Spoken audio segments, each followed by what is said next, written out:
할렐루야. 오늘도 여러 원근 각처에서 믿음으로 나오신 우리 능력교회 성도 여러분, 주님 이름으로 사랑하고 환영하고 축복합니다.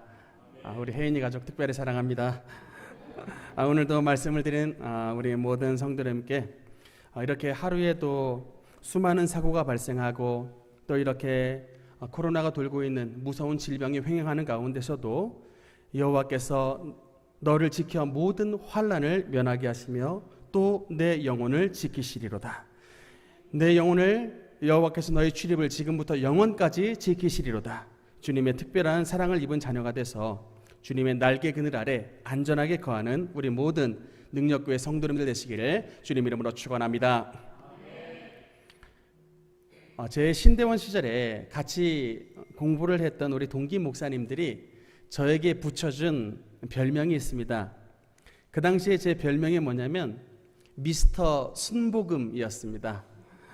사실 제가 졸업한 학교가 총신대학교 신학대학원인데 장로교 신학교입니다. 장로교 학교인데 저희 학교는 이른바 이제 개혁주의를 표방하는 보수 신학교 학교입니다. 근데 그런 학교에 들어온 학생이 학교에 가자마자 이제 당시 형님들이 좀 계셨는데 우리 형님들한테 맨날 한다는 말이 막 방언 받으라고 하고 제가 맨날 그 당시에 막 영적 세계 환상 막 이런 얘기하고 또 어쩔 때는 막 귀신 내쫓아야 된다고 막 축사 뭐 이런 거 얘기하니까 형님들이 제일 처음에 막 적응을 못해요. 그래가지고 근데 그 당시에 제가 자기들하고 좀 비교를 하자면 뭐 이런 얘기해서 좀 그렇지만 제가 당시에 좀 실력이 없는 사람이 아니었습니다.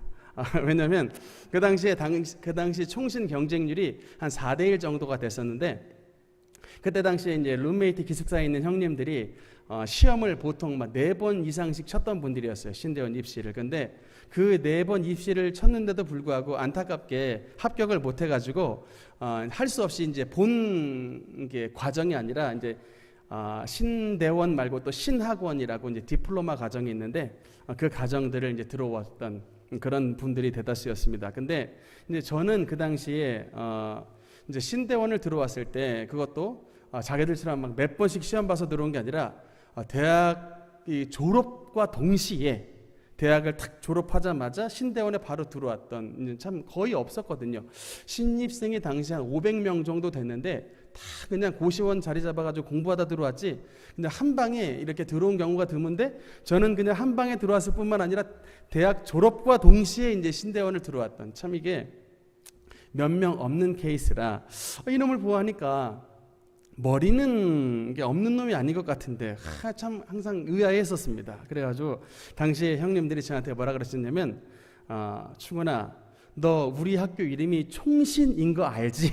라고 저한테 항상 그렇게 얘기를 하곤 했었습니다. 그래서 그 당시에 저한테 붙었던 이름이 그래서 미스터 순복음 이런 별명이 붙었었는데 뭐 자기들이야 저를 이제 놀린이라고 이제 순복음이라고 저렇게 별명을 줬겠지만 저는 나름대로 이 별명에 자부심이 있었습니다.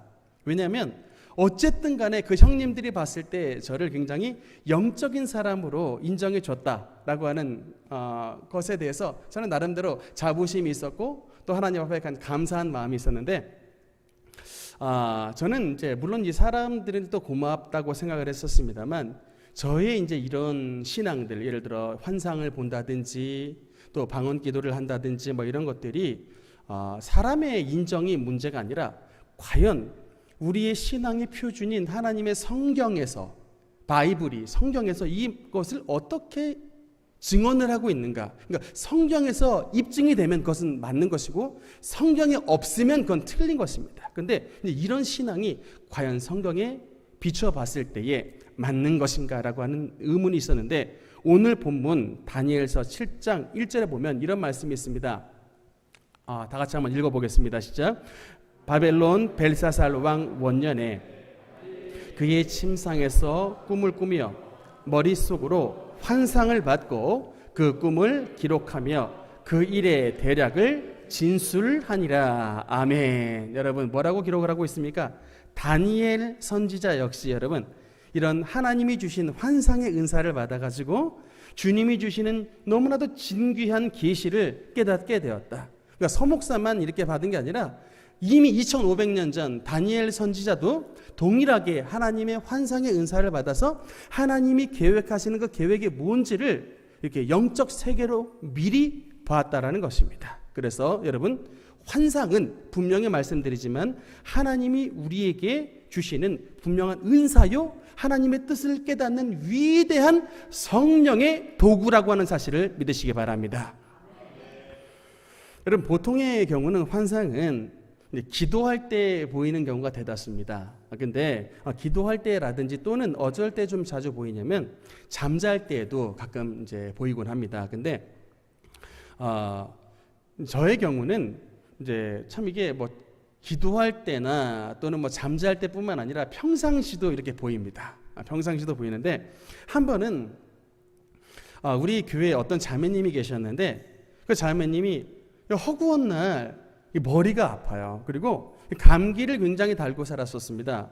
맨날 그냥 뭐 코를 찡찡하고 맨날 머리가 아프다고 막 그냥 목사님 집에 올라가지고 맨날 울상이에요. 근데 이상하게 저는 그냥 그런가 보다 하고 넘겼었는데 그때마다 그 자매가 입었던 그 옷이 제가 자꾸 신경이 쓰이는 거예요. 이게 제대로 이게 똑바로 보면은 안 보이는데 약간 이렇게 정면으로 보면 그 자매가 입은 옷이 이렇게 옆에 보이는데 그 옷뿐만 아니라 그 옷 옆에 뭐가 자꾸 달라붙어 있어요. 그래가지고 처음엔 제가 고개를 흔들었습니다. 아닐 거야. 아닐 거야. 내가 뭔가 잘못 봤을 거야. 아닐 거야. 고개를 계속 절레절레 흔들었는데 제가 그것을 20번을 넘게 봤습니다. 그래서 이거는 도무지 안 되겠다 해서 하는 수 없이 아무래도 이건 수상하다 해가지고 내가 딱 그 자매한테 말을 했어요. 이거 누구 건지 모르겠는데 어디서부터 나온 옷인지는 모르겠는데 내가 영적으로 봤을 때는 이 옷이 자매의 지금 그 감기 건강 상태랑 뭔가 밀접한 영향이 있는 것 같으니 나의 영적인 말을 좀 혹시 믿을 마음이 있다면 이 옷 처분하라. 이 옷 처분하라 그랬어요. 사실 그냥 멀쩡한 옷 처분하라 그러면 이게 말 들을 사람이 없는데 제가 헛소리를 하는 사람이 아닌 줄 아니까 제가 처분하라고 했었습니다만 제가 이뿐만 아니라 어떤 아이를 위해서 기도했을 때 이 아이에게 굉장히 많이 장난감이 있는 게 보였는데 영향이 분명히 안 좋더라고요. 근데 이 아이가 너무나 장난감이 좋아가지고 좋아하는 걸 뻔히 알아가지고 아직 말을 제대로 못하고 있습니다만 이게 여러분 이게 목회자의 문제예요. 뻔히 이렇게 말하면 이 가정이나 아이나 누군가 다 싫어할 걸 알아요. 그런데 저는 미리 봤습니다. 이게 분명히 이것이 이 아이에게나 이 가정에게 안 좋은 영향이 있는 걸 알아요. 그런데 그 말을 하면 서운해요. 저는 말을 해야 됩니까? 안 해야 됩니까? 여러분 이게 우리 목회자의 고충이라고요. 그냥 사탕 말림만 하면 목회 정말 어렵지 않습니다. 근데 때로는 뻔히 싫어하는 것 알매도 불구하고 탁 마치 메스를 든 의사처럼 이게 환부입니다 라고 정확하게 찝어야 되는 순간이 있어요. 우리는 사실은 그렇게 찝으라고 하나님 앞에 부름을 받은 존재들입니다. 이것 안 하면 목회자의 존재 이유가 없는 거예요. 사탕 발림하려고 서 있겠습니까? 여러분 차라리 그럴 바에 코미디 프로를 보고 말지. 어쨌든 참 그런 목회자의 고충이 있는데 그 당시에는 그 자매에게 말을 했더니 쿨하게 처분을 했습니다. 믿습니다 그러면서 쿨하게 처분을 했는데 희한하게 그 옷을 처분하고 나서 희한하게도 자기에 있었던 감기 증상이 완전히 나아버렸다고 본인 입으로 저한테 간증을 했었습니다. 제가 그러고 나서 성경을 보니까 그 엘리야의 제자 엘리사가 승천한 엘리야 스승님의 옷을 받아가지고 그 옷을 가지고 요단강을 탁 하고 내리쳤을 때 요단강 물이 쇠락 하고 이리저리 갈라져서 엘리사가 마른 땅으로 건너갔다라는 말씀이 나옵니다. 혈루병 걸린 여인이 예수님의 옷자락을 만졌을 때 12해 된 혈루의 근원이 말라버렸다고 말씀이 나옵니다. 사도 바울이 사역을 할 때 손수건을 꺼내서 휙 던져도 그 사람에게 붙었던 귀신이 손수건 한번 휘둘렀는데도 도망갔다라고 사도행전 19장에 기록이 되어 있습니다. 성경을 보는 눈을 보니까 옷에도 때로는 이렇게 영성이 전달이 되는구나. 제가 그것을 참 어떻게 알았겠습니까, 여러분? 제가 그것을 어떻게 알았겠냐고요. 눈에 보이니까 알았지. 눈에 보이니까.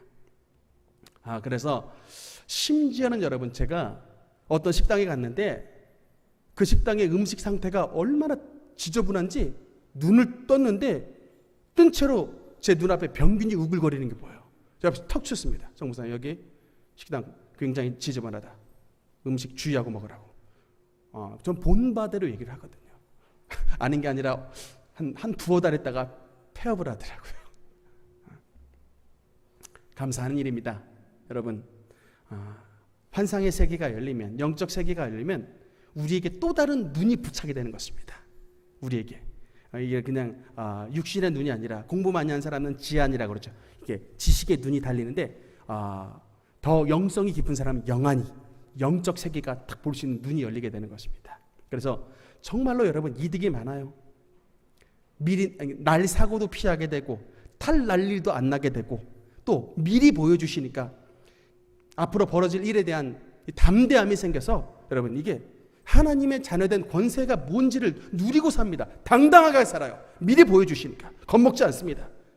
당당하게 교회의 일에 대해서도 아주 강력하게 추진을 해 나갈 수 있는 담력이 하나님이 보여주신 영적 세계를 통한 은혜의 그 은혜를 제가 누리고 있게 되는 것입니다. 여러분도 영적 세계, 영안이 열려지는 은혜를 누리고 싶습니까? 누리시기 원치 않습니까? 진짜 여러분이 소목사가 누리는 이런 영적 세계, 우리 다니엘이 바라봤던 하나님의 영적 세계의 은혜를 여러분도 동일하게 누리시기를 원하신다면 다른 게 아닙니다. 영안이 열리기 위해서 일단 목표를 가지고 줄기차게 기도해야 됩니다. 여러분, 하나님의 은사는 거저 얻어지는 것이 없습니다. 농사와 비슷해요. 여러분, 봄철에 씨를 뿌리고 파종했을 때 그 열매는 가을에 열립니다. 하나님의 여러분 은사도 열매입니다. 우리가 이 열매가 맺혀지기 위해 부지런히 농부가 농사 지는 것처럼 우리도 영적인 땀방울을 흘려야 이런 영적인 열매가 나타나게 되게 되는 것입니다. 그래서 이것을 얻기 위해 불철주야 부지런히 기도해야 돼요. 저는 이 영안이 열려지기 위해서 군대에서 일주일간 금식 기도했습니다. 여러분, PRI 훈련 알죠? 피나고 알 베이고 이가 갈리는 그런 총 들고 넘어졌다 일어났다 넘어졌다 일어났다 이런 훈련을 받는 가운데서도 저는 일주일 금식하면서 기도했어요. 이유는 딱 한 가지입니다. 하나님, 영안이 열게 하옵소서. 이 주제를 가지고 일주일 금식하실 분 계시겠습니까? 그러니까 이게 여러분, 하나님 앞에 내가 진짜 영안이 열려지는 게, 환상을 보는 게 내 강력한 소원입니다 라는 것을 하나님 앞에 보이는 거예요. 여러분, 아닌 게 아니라 빌립보서 2장 13절에는 이런 말씀이 나와 있습니다. 같이 한번 읽어보겠습니다. 시작. 너희 안에 행하시는 이는 하나님이시니 소원을 두고 행하게 하시나니. 아멘. 우리에게 무엇을 두고? 소원을 두고 행하게 하신다. 우리가 하나님의 기쁘신 뜻이 우리 안에 이루어지기 위하여 그냥 기도하는 것이 아니라 그 기도의 제목이 저와 여러분의 소원이 될 때, 불타는 열망이 될 때에 그 기도의 제목이 하나님 앞에 하나님을 기쁘시게 하고 하나님의 역사가 나타나는 엄청난 동력이 된다라고 성경에서 증언하고 있는 것입니다. 여러분, 이렇게 이제 정말 영안이 열리고 싶습니다. 하나님 앞에 소원을 두고 기도해야 되는데, 가장 제가 여러분께 말씀드린 효과적인 기도는 작정 기도입니다. 작정 기도입니다. 여러분, 재밌는 드라마 월요일 날 몇 시에 하지? 항상 그 시간을 막 이렇게 기대하지 않습니까? 그 드라마 보는 시간보다 내가 하나님께 기도하는 것이 더욱더 중요합니다. 드라마는 나중에 미루고 그 시간을 주님 앞에 기도 시간으로 작정할 수 있는 이런 믿음을 가진 사람들이 하나님께서 여러분의 믿음을 인정해 주시는 것입니다. 작정 기도하시는 분들, 정말 하나님 앞에 그것이 바로 소원으로 인정이 되게 되는 것이고, 그 소원이 하나님 앞에 뜨거움이 상달됐을 때 하나님께서 여러분의 기도의 제목 가운데 온전한 성취의 은혜를 나타내 주시는 것입니다. 다니엘의 환상을 통해서 우리에게 주시는 여러분 핵심 교훈이 있습니다.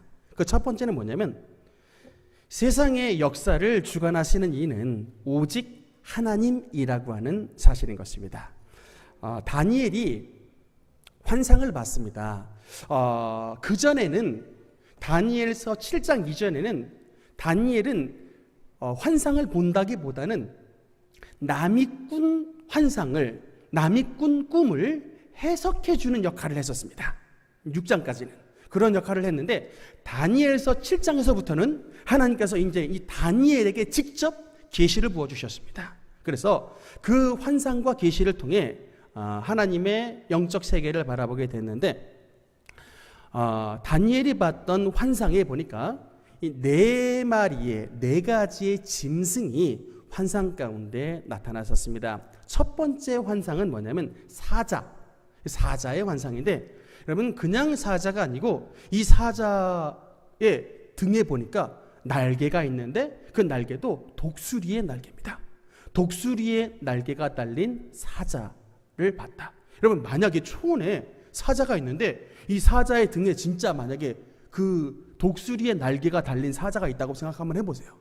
그 사자를 당해낼 자가 있겠습니까? 그런데 당시에 하나님께서 다니엘에게 보여주셨던 환상이 사자 등에 독수리의 날개가 있었다라는 그 환상을 보여주셨을 때 이거는 당시의 최강국의 모습을 보여주신 거예요. 당시의 최강국, 사자 등에 날개가 있는 최강국이 나타나고, 그다음 두 번째 환상은 뭐냐면 곰입니다. 곰. 근데 이 곰을 자세히 보니까 그 입에 갈비뼈를 3대를 물고 있는, 근데 몸 한쪽을 이렇게 기울이고 있는 그 이제 상태 곰이 두 번째 환상에 보였고, 그다음 세 번째 환상을 보니까 표범인데 이 표범은 특이합니다. 머리가 보통 표범은 하나인데 환상 가운데 나타난 표범은 머리가 4이에요. 그런데다가 그 등에 날개까지 달려져 있는 굉장한 이제 무서운 모습의 표범이었고, 마지막 4번째 짐승은 어떤 뭐 사자나 곰이나 표범 같은 그런 짐승이 아니라 이제 완전히 색다른, 말하자면 괴물의 모습이었습니다. 괴물. 그러니까 뭐라고 표현이 되어 있냐면 무섭고 놀랍고 강하고 쇠로 된 이빨을 가진 짐승이었다. 그 머리에 10뿔을 가진 괴물 같은 짐승이었다. 이제 이렇게 이런 환상을 다니엘이 봤었습니다. 여러분 이 다니엘이 본 4가지 짐승의 환상은 무엇과 정확하게 일치하느냐면 우리가 지난 다니엘서 2장의 말씀에서 배웠던 느부갓네살이 꿨던 꿈 그 신상과 정확하게 일치를 합니다. 그리고 화면에 보면 알겠습니다만 이 느부갓네살이 꿨던 신상의 머리는 금이었습니다. 그 금신상이 뭐를 뜻하느냐? 바벨론, 느부갓네살 왕을 뜻하는데 바로 그 느부갓네살 왕이 사자이면서 동시에 독수리의 날개가 달려있는, 천하의 어떤 사람도 당해낼 수 없었던 왕 중에 왕의 모습이 바로 바벨론의 느부갓네살 왕의 모습이었습니다. 그게 바로 정확하게 일치가 되고, 근데 그 나라 바벨론이 이제 멸망하게 되면 그 다음 두 번째 나라는 이제 양팔과 가슴에 은으로 되어 있는 은의 나라인데, 이것이 바로 팔이 2개이기 때문에 메대와 파사, 이 2가지의 나라인데, 이 나중에 이 곰의 모습을 보면 한쪽이 기울었다라고 나와 있죠. 그러니까 한쪽의 힘이 더 큰데 상식적으로 메대가 더 힘이 세겠습니까? 페르시아가 더 세겠습니까? 페르시아. 그래서 우리는 메대는 잘 모르고 페르시아로 알고 있는데 원래는 메대 페르시아 제국이었다가 이게 합쳐졌어요. 나중에 그래서 페르시아 제국으로 알고 있는데, 이것이 바로 어떤 거로 상징하냐면 곰으로 상징이 되어 있습니다. 왜 곰이냐면 힘이 세가지고 당시에 가장 영토를 넓게 다스렸던 나라가 바로 이 페르시아였었습니다. 그런데다가 입에 갈빗대 3대를 물고 있었는데 뼈다구가 3개 있었다. 왜 3개냐면 그한테 잡아먹힌 나라가 3개인데 첫 번째가 어디냐면 리디아라고 하는 나라고, 두 번째가 바벨론 정복됐고, 세 번째가 애굽 이집트였습니다. 이 3나라가 실질적으로 이 메데파사에게 정복을 당해서 이제 이 곰이 그러니까 입에 갈빗대 3대를 물고 있었던 게 실제 역사적으로 성취가 된 사건입니다. 곰의 나라고, 그 다음에 이 곰의 나라가 지나면 세 번째 어떤 나라가 오느냐면 표범의 나라가 오는데, 여러분 이 짐승 가운데 이 표범은 지금 머리가 4인데다가 날개가 있습니다. 짐승 가운데 가장 빠른 짐승이 바로 표범입니다. 근데 여러분 이 표범은 무엇을 상징하냐면 헬라 제국의 알렉산더 대제를 상징합니다. 알렉산더 대제가 여러분 10년 만에 가장 빠른 속도로 전 세계를 유럽과 아시아와 인도까지 정복해버렸습니다. 여러분 혹시 그 얘기 아십니까? 알렉산더가 인도까지 정복하고 난 다음에 이제 거기는 이제 티베트고 히말라야 산맥이 있잖아요. 그러니까 이제 정복할 땅이 없었답니다. 그러니까 더 이상 정복할 땅이 남지 않았구나라고 하면서 그 인도 땅에서 울었다는 전설이 전해져요. 정복왕, 정복왕이었는데 이 표범의 알렉산더 대제가 안타깝게도 33살에 나이에 풍토병에 걸려가지고 요절을 합니다. 그리고 그의 휘하에 장수 4명이 있는데 그 4명의 장수가 당시 헬라 제국을 나눠 가져요. 그래서 4개의 그 나라로 분할이 돼서 300년간 이어지다가 이 헬라 나라도 결국에 맨 마지막 이 짐승의 나라라고 하는 로마에 의해서 정복이 되게 되는데, 이 로마는 철로 된 이빨 그리고 놀랍고 강하고 무서운 그런 짐승과 같은 존재여서 다 뭐든지 밟아 죽여버리는 이런 짐승과 같은 나라였는데, 이렇게 바벨론 왕 느부갓네살이 꿨던 꿈과 선지자 다니엘이 받은 환상이 정확하게 일치하더라. 여러분, 그러니까 우리도 마찬가지입니다. 저도 가끔 환상을 보는데 하나님께서 주신 계시는 반드시 성경과 딱 맞게 되어 있습니다. 그러니까 예를 들어 제가 기도를 하는데 갑자기 예수님이 2025년 10월 28일 날 예수님이 재림하신다. 계시를 제가 받았어요. 그 계시를 분명히 받았습니다. 그러면 그 계시가 여러분 옳은 계시냐 틀린 계시냐?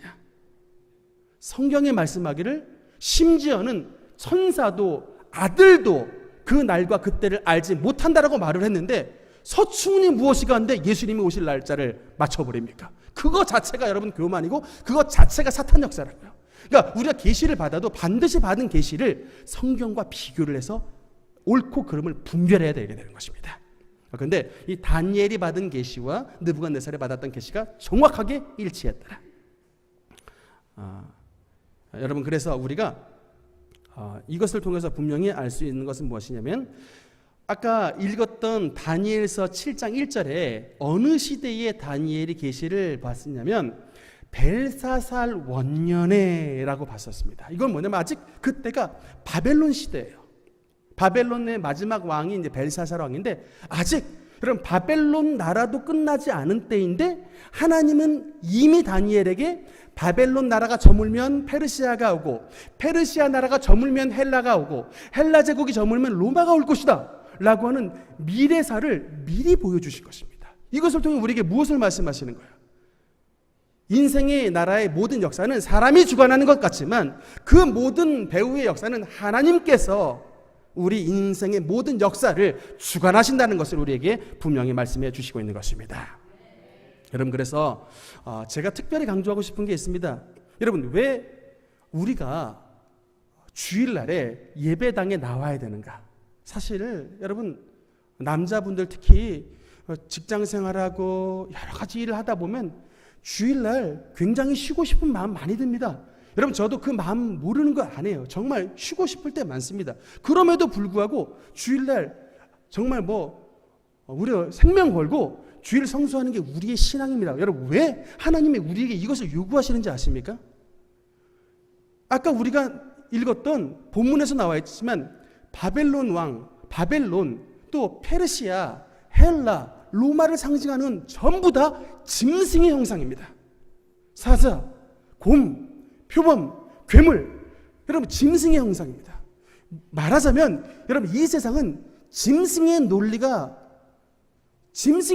다스리고 있는 세상입니다. 세상에 나가보세요. 약육강식, 이것이 세상의 논리입니다. 적자생존, 여러분 이것이 세상의 논리입니다.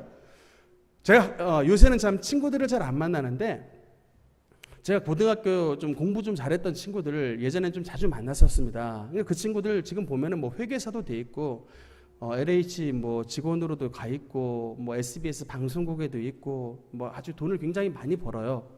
제가 평상시에는 제가 그렇게 열등한 것을 느껴지지 않다가 한번 그 친구들 한번 만났다 오면 제가 이 주눅에 들어옵니다. 왜냐하면 보통 연봉이 그냥 억대가 넘어버려요. 그리고 주식을 하는 친구는 도대체 재산이 얼마인지를 모르겠습니다. 그러니까 저는 주님 안에서 항상 이렇게 그냥 만족하며 살다가 갑자기 걔네들 만나면 제가 굉장히 그냥 좀 떨어진 인간이 된 것 같아요. 저한테는 밥값도 안 받아 애들이. 충분히 빼자. 저는 밥값도 받을 만한 그게 안 된다고 그냥 밥값도 안 받아요. 항상 그냥 공짜로 먹고 오는데 거기서 나갔다 오면은 사람을 측량하는 이 가치가 딱 물질이에요. 너 연봉 얼마야? 까. 그래서 내가 좀 잘 나가는 것 같다가 갑자기 나보다 연봉이 더 많은 애가 딱 나와버리면 나의 왠지 랭킹은 그냥 밑으로 떨어지는 것 같은 그런 느낌이 저절로 듭니다. 저는 랭킹 말할 것도 없는 것이라 연봉 이런 단어가 없으니까는 별로 이게 잴 것도 없습니다만 어쨌든 그렇습니다. 여러분, 그러니까 세상에는 돈 많이 버는 사람이 세상에는 유능한 사람이고 존재의 가치가 바로 이게 물질이에요. 왜 공부를 많이 합니까? 왜 학위를 많이 받으려고 하고 왜 이게 좋은 대학 왜 가려고 하죠? 돈 많이 벌려고. 이 세상의 논리예요, 여러분.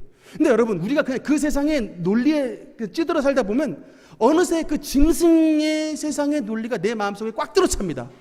그래서 우리는 하나님이 보배롭고 존귀한 하나님의 자녀인데 얼마나 사랑하시는지 그 아들 예수 그리스도의 보배로운 피를 통하여 그 아들을 죽이시면서까지 우리를 살리신 너무나도 보배로운 존재들인데 세상에 나가 살다 보면 어느새 예수의 사랑과 주님의 은혜는 가려지고 돈이 우리를 측량하는 척도가 되어버리고 맙니다.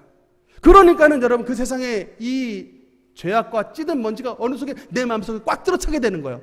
그런 마음을 주일날에 와서 말씀을 듣고 찬양을 부르고 여러분 하나님 앞에 기도를 할 때 아하 그것은 짐승의 논리구나 라는 것을 깨닫게 되게 되는 것입니다. 우리는 돈으로 측량할 수 있는 존재가 아니라 하나님의 아들 예수 그리스도의 그 귀한 생명을 버려서까지 건지실 하나님의 보배로운 아들과 딸이라는 사실을 예배 시간을 통해 우리가 깨닫게 되게 되는 것입니다. 그래서 예배는 우리에게 생명줄인 것입니다. 이것을 지켜야 되는 거예요.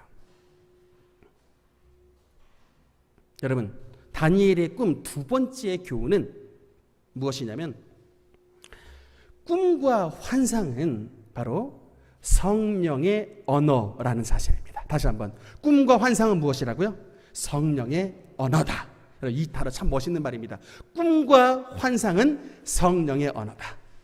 여러분, 제가 예전에 일본의 그 도쿄에 다녀왔던 적이 있었습니다. 전에도 한번 말씀을 드렸었는데 외국에 여행을 가끔 나가지만 참 그때의 그 기억이 아직도 머릿속에 지워지지 않습니다. 제가 당시에 히라가나의 히자도 전혀 모르는 그런 상태였기 때문에 도쿄에 있는 어떤 초밥집에 들어가서 초밥을 먹는데 장국하고 같이 먹어야 되잖아요. 그런데 장국 국물 주세요. 이 말을 못해가지고 스프 쿠다사이 이 말 한마디를 못해가지고 계속해서 찬물만 들이키고 먹다가 참 이게 이렇게 더럽게도 맛없는 초밥 먹고 나왔다라고 했던 참 그런 씁쓸한 추억이 있습니다. 이렇게 말을 도쿄에 갔으면 일본에 갔으면 일본 말을 할 수 있는 게 일본말 알아듣는 게 이게 정말로 중요한 것이구나 라는 것을 참 그때 참 크게 깨달았었습니다. 여러분, 우리가 하나님의 성령께서 지금 우리의 심령 가운데 계시고 하나님의 성령께서 우리를 돕기를 원하시는데 우리가 왜 하나님과 진짜 성령과 교제를 하지 못하고 있느냐? 우리가 하나님의 성령의 언어를 사용하지 않기 때문인 것입니다. 정말로 큰 깨달음이었습니다. 제가 그런 눈으로 성경을 봤어요. 이사야, 에스겔, 다니엘, 호세아 모든 선지자들 하나님과 대화를 나눴던 하나님과 교제의 언어가 바로 뭐냐? 환상이고 이상이었습니다. 하늘의 문이 열리며 이상이 내게 보이더니 여러분 이것이 바로 하나님께서 우리에게 주신 성령의 언어인 것입니다. 그러니까 우리에게 하나님과 우리가 대화를 하려고 할 때 교제를 하려고 할 때 하나님은 우리에게 이런 이상과 환상과 꿈이라고 하는 이런 언어를 통해 우리와 교제를 해주시는 것입니다. 구약시대의 선지자는 이런 언어를 알았기 때문에 주님의 위대한 계시를 깨닫고 그 말씀을 성경 가운데 기록해 놨던 것입니다. 저는 우리 능력교회의 성장에 관한 그 비결을 봤을 때 진짜 여러분 우리가 하나님의 언어인 성령의 언어인 꿈과 환상을 통해 우리 능력교회는 이토록 성장한 은혜를 누리게 됐다라고 여러분께 단언코 말씀을 드릴 수 있습니다. 여러분, 제가 2007년 우리 이제 목사님들과 함께 교회 개척을 하고서 그 당시에 2008년도 2009년도 초반에 우리 교회에 한 목사님이 오셨었습니다. 그분 성함이 이승신 목사님인데, 이분 이승신 목사님의 어머니가 이제 이복단 권사님이고, 그 권사님이 이제 우리 원로 목사님의 스승님이십니다. 그래서 이제 성지기도원의 원장님이셨고, 그쪽 집안하고 굉장히 좀 인연이 깊은데, 그 이승신 목사님이 참 무시를 할 수 있는 목사님이 아니에요. 왜냐하면 이분이 특별히 군인들과 굉장히 관계가 깊으신 분인데, 특별히 이제 자기를 후원해 주는 그 회가 있대요. 그래서 그게 어떤 회냐고 했더니 오성 연합회인가 뭐 이런 이름이 있어요. 그래서 왜 오성 연합회입니까? 그랬더니 자기를 지원해 주시는 분들 5명이 군대 장성들이래. 별자리. 뭐 이필섭 장로, 이준 장군, 뭐 권영애 장군, 뭐 이런 5명의 장군이 자기를 실질적으로 도와준답니다. 그래서 아니 목사님의 계급은 무엇이었습니까? 라고 물어봤더니 그분은 하사 출신이래요. 아니 하사 출신이 어떻게 그 별자리들하고 같이 이렇게 도움을 받을 수 있느냐 굉장히 궁금했었습니다. 그래서 좀 사연을 물어봤더니 이분이 당시에 이제 뭐 여러 사연이 굉장히 많은데 우리 그 백두산 부대에 보면 제3땅굴이 있는데 그 당시에 거기에 이제 투스타 사령관이 이준 장군이셨대요. 근데 그분이 이승신 목사님이 한마디를 기도해가지고 땅굴 뚫으라고 북한군이 파는 땅굴이 있다고 여기 그래서 뚫으라고 땅굴 나온다고 그냥 믿음으로 뚫으라고 해가지고 진짜 만약에 그거 뚫었는데 안 나오면 이제 별자리 떼야 되는 이런 이제 위급한 상황인데 진짜 목사님이 뚫으라고 했는데 땅굴 제3땅굴이 나왔대요. 백두산 부대에. 그래가지고 이준 장군님이 너무너무 감사해가지고 그 목사님의 소원이 뭐냐고 했더니 교회 세우고 싶으면 그래가지고 헬기 부대 다 동원해가지고 그 교회 부대에다가 엄청나게 큰 교회를 지어줬답니다. 근데 하여튼 이런 분인데 갑자기 이승신 목사님 우리 교회 덜컥 오셨어요. 덕운동에 이제 처음 개척했을 때 그러면서 하시는 말씀이 뭐냐? 지금 이 덕운동에 있는 능력교회가 참 사람의 눈으로 보기에는 이렇게 보잘것없고 초라하지만 하나님께서 여기에 위대한 주님의 뜻을 가지고 계십니다. 막 이러면서 이제 막 설교를 하시는 거예요. 그래서 우리가 눈을 끔뻑끔뻑 뜨면서 무슨 또 얘기를 하시는가 했더니 하나님께서 우리 능력교회를 21세기의 한국교회를 이끌어 나갈 성령운동의 센터로 기름을 부으셨다는 거예요. 그래서 도무지 믿기지가 않아가지고 무슨 성령운동의 센터로 기름을 부으시냐 말도 안 되는 소리 하지 말라 그냥 속으로 참 그렇게 생각을 했는데 갑자기 명령을 주셨어요. 지금 당장에 능력교회 땅 사라고 땅 사세요. 그리고 아니 땅은커녕 지금 스타렉스 할부비도 못 물어가지고 허덕허덕거리고 있는데 갑자기 목사님의 강대상에서 땅 사라고 막 큰 소리를 치시는 거예요. 그래서 우리가 마주보면서 막 피식 웃었습니다. 땅 사라고 한다고. 막 웃다가 그래도 이분이 그래도 땅굴을 파신 분인데 어떡합니까? 땅굴을 발견하신 분이니 그래 믿음으로 순종을 해야 되겠다고 해서 그 당시에 제가 가장 사랑하는 친구인 우리 류큰샘 안수 집사의 그 당시 그냥 집사였습니다. 류큰샘 집사의 아버님 융상 장로님을 찾아갔었습니다. 그래서 이미 장로님은 그 시기에 서광교회의 건축을 이제 5천만 원 이상 이제 그것도 퇴직금을 가지고 미리 이제 헌금을 하신 상황이었는데 제가 갑자기 이제 여는 초등학교에 덜컥 찾아가가지고 말씀을 꺼낸 거예요. 제가 그 당시에 무슨 말을 했던지 모르겠습니다. 뭐 투자를 하라 무슨 뭐 여러 헛소리들을 좀 했던 것 같은데 무슨 정신으로 한지 모르겠고 그냥 믿음으로 갔어요. 근데 솔직히 그 당시에 봤던 물건이 7천만 원짜리 땅이었는데 상식적으로 말이 안 되잖아요. 7천만 원을 얻어올 수 있다는 것이 상식적으로 말은 안 돼서 저도 그냥 뭐 순종하는 마음으로 가긴 갔습니다. 별로 크게 기대를 못하고 그렇게 말씀을 그냥 드렸는데 제가 딱 말씀을 드리고 나서 장로님이 이제 하시는 말씀이 제가 장로님께 말씀을 드렸던 그 말씀이 너 이게 그렇게 귓가에 남는다는 거예요. 근데 그 당시에 장로님의 상태는 일단 이제 이래가 태어난 상태였습니다. 이래가 태어났는데 이래 아빠는 직업이 이제 무직. 지금이야 훌륭한 학교 선생님이지만 그 시기에는 군대를 대위로 제대하고 직장이 없어가지고 저한테 실제로 그랬습니다. 신문을 돌려야 될지 우유를 배달을 해야 될지 참 애는 태어났는데 이거 좀 굉장히 걱정스럽다고 이렇게 얘기를 한 상황이었어요. 그런데다가 당시에 이제 부인 지혜 집사님도 학교를 또 휴직한 상태였습니다. 수입이 없어. 그래서 장로님은 퇴직을 앞둔 상황이고. 그런데다가 안타깝게도 또 장로님의 형님이 또 말기암에 걸리셔가지고 굉장히 또 상태가 또 이게 좀 많이 안 좋으신 상태였고 수입은 없고 환자는 있고 갑자기 서목사 덜컥 가가지고 도와달라고 하고 이게 그래서 현실적으로 굉장히 도움을 줄 수 있는 상황이 아니었는데 장로님이 기도하시는데 그러셨대요. 하나님께서 웅상아 이름을 부르시더랍니다. 그러더니 이제 대답을 했더니 내가 능력교회를 사랑하는데 내가 사랑하는 능력교회에 도움을 줄 사람이 너밖에 없다. 응답을 주셨대요. 음성을 들으신 분이 어떻게 합니까? 하나님 앞에 순종을 하셨죠. 제가 그 당시에 참 아직도 잊지 못합니다. 그 세브란스 병원 뒤 후문에 있는 그 연희동에 수빈이라고 하는 그 한정식 집이 있는데 장로님이 제 손을 털컥 잡으시는 거예요. 눈물을 막 쭉 쏟으시면서 목사님 어떤 어려움이 있어도 내가 반드시 도와드리겠습니다. 참 제가 그 장로님의 이 눈물과 온 정성, 이게 교직생활 전체가 다 들어가 있는 이런 헌금을 이제 받아왔었는데 여러분 문제는 이제 이 7천만 원을 받아왔는데 하나님 앞에 기도를 했어요. 하나님 이 물건지를 이 땅을 정말 사도 되겠습니까? 딱 봐도 뭔가 별로 안 좋아요. 뭔가는 별로 안 좋은데 그래도 우리는 그냥 항상 습관이 먼저 주님께 묻는 습관을 가지고 있습니다. 주님, 화전동 413-3번지 땅이 고향지원에 이제 입찰이 나왔는데 이 땅을 사도 되겠습니까? 하나님 앞에 기도를 했는데 주님께서 사라셔요. 사라. 그 땅 사라. 그러면서 주신 응답이 반드시 10년 안에 이 전체 일대가 개발이 난다. 응답을 주셨어요. 개발이 난다. 응답을 주셨는데 여러분 이제 저는 그래서 이제 응답을 할렐루야 응답 받았으니까 이제 저는 그야말로 이제 앞으로 이제 시온의 대로가 열린 줄 알았습니다. 여러분 근데 분명히 말씀드리지만 우리가 응답을 받았으면 이 믿음의 테스트를 반드시 거치게 되어 있습니다.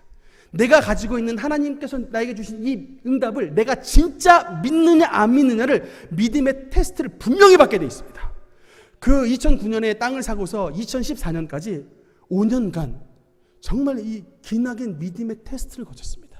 솔직히 말씀을 드리면 너무나도 땅이 안 좋아요. 이게 응답을 잘못 받았나? 내가 하루에도 수십 번씩 곱씹었습니다. 차마 장로님께는 말씀 못 드리고 그 귀한 퇴직금을 다 해가지고 주셨는데 차마 말씀은 못 드리는데 속으로는 하루도 의심이 100번씩 나는 거예요. 이거 응답 잘못 받은 거 아니냐? 이거 도대체 언제 개발이 나고 봤더니 이거 완전 맹지고 막 남의 땅 막 섞여 있고 막 그런데 그래도 이제 2014년도에 첫 번째 은혜를 누리게 됐으니 그 22평짜리 땅 위에 남의 할아버지 땅에 이렇게 건물이 탁 올려져 있었던 거예요. 7평이 묵혔는데 그래서 할아버지 찾아갔습니다. 할아버지 우리 땅 위에 할아버지 건물이 7평 정도 얹혀져 있으니 할아버지 건물을 허물시든 땅을 뭐 우리 거 사가시든 알아서 하셔야 했더니 뭐 건물 허물면 망가지니까 자네 땅하고 우리 길가에 있는 우리 땅하고 맞바꿉세나 그러시더라고요. 그래가지고 갑자기 그냥 교환 계약이 이루어져서 7천만 원짜리 땅 주고 우리는 그 길가에 있는 화전동 382-15번지 3억 2천짜리 땅을 그렇게 사게 됐던 것입니다.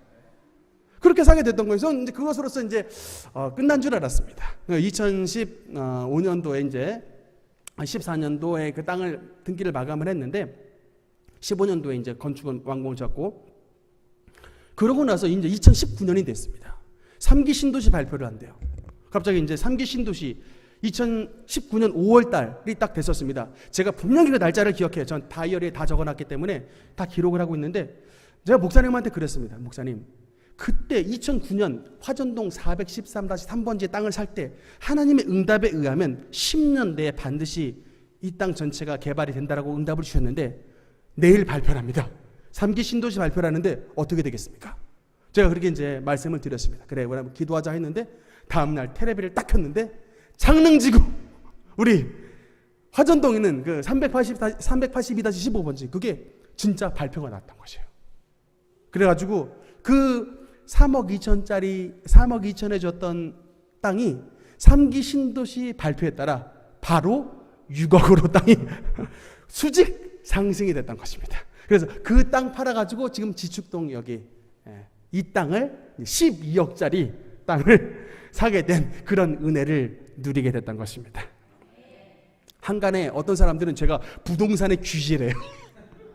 7천만 원 돈 가지고서 12억짜리 땅 만들었다고 부동산의 귀재래. 저는 그래서 저는 귀재가 아니고요. 그냥 주님 앞에 무릎 꿇었을 뿐인데 우리 아버지의 비전대로 우리 아버지께서 미리 보여주신 설계도대로 저는 순종했을 뿐인데 우리 아버지께서 정말로 너무나도 기적과 같은 은혜를 실질적으로 우리에게 허락해 주신 것입니다. 여러분, 우리가 믿는 하나님은 소목사의 하나님만이 아니라 여러분의 하나님도 되시는 것입니다. 여러분의 인생 가운데 반드시 하나님께서 설계도를 가지고 있다는 그 말씀을 분명하게 드리고 싶습니다. 여러분, 말씀의 결론을 맺겠습니다.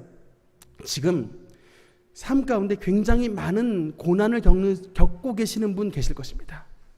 하나님은 설교를 듣자 하니 소목사님은 좋아하는 것 같고 소목사님한테는 설계도도 주시는 것 같은데 왜 우리 가정에게는 설계도도 안 주시고 환상도 안 보여주시고 응답도 안 주시는가, 이렇게 생각을 하실 수도 있습니다. 그런데 제가 여러분 진짜 말씀을 드리고 싶은 건 그 은혜는 절대로 거저 주어지지 않습니다. 여러분, 반드시 하나님 앞에 무릎 꿇는 하나님 앞에 기도의 시간을 가져야 그 기도의 통로를 통해 하나님이 설계도를 여러분의 가운데 허락해 주시는 것입니다. 여러분이 하나님 앞에 기도를 통해 무릎을 꿇으면 그 기도의 줄거리를 통해 하나님께서 여러분의 가정 가운데 세우신 하나님의 놀라운 원대한 계획을 알게 되게 되는 것입니다. 그러나 이 말씀을 듣고도 주님 앞에 기도하지 않고 여전히 그냥 어제와 똑같은 오늘로 살아가면 여러분 5년이 지나도 10년이 지나도 우리의 신앙생활은 변화가 없습니다. 그러나 오늘 이 순간부터 작정하고 기도하고 하나님 앞에 우리의 비전과 꿈이 우리의 소원이 되었을 때 하나님은 반드시 여러분의 가정과 여러분의 삶 가운데 임재하셔서 주님의 크고 놀라운 위대한 응답을 나타내 주시는 것입니다. 어떤 가정에게는 그 가정 가운데 꼈던 모든 병마와 모든 약함과 모든 여러분 이 질병의 세력을 하나님의 능력으로 치료해 주실 것입니다. 어떤 가정에게는 물질의 궁핍함으로 살아갈 때 이제는 야베스의 가정에 부어주셨던 놀라운 지경이 넓어지는 물질의 축복을 부어주셔서 하나님의 은혜 가운데 진심으로 풍성함이 무엇인지를 누리게 해주실 것입니다. 저는 모릅니다. 그러나 여러분은 하나님의 아들 예수 그리스도의 핏값으로 산 너무나도 보배롭고 존귀한 주님의 자녀들입니다. 하나님은 여러분을 분명히 사랑하시고 여러분을 향한 위대한 계획을 가지고 있다는 사실을 믿으시기 바랍니다. 그 위대한 하나님의 계획과 원대한 청사진을 받기 위해 하나님 앞에 기도의 무릎을 꿇는 신앙의 작정이 여러분 가운데 있어야 될 줄 믿습니다. 그 작정 가운데 그 믿음의 땀방울 가운데 하나님께서 반드시 기름을 부으셔서 우리 능력교회 모든 성도들의 입가에 기쁨이 채워지고 하나님의 놀라운 성령 충만과 기도 응답의 역사가 나타날 줄 믿습니다. 그 은혜를 누리는 우리 모든 능력교회 권속들 되시기를 주님의 이름으로 축원합니다. 우리 다 함께 찬양하겠습니다.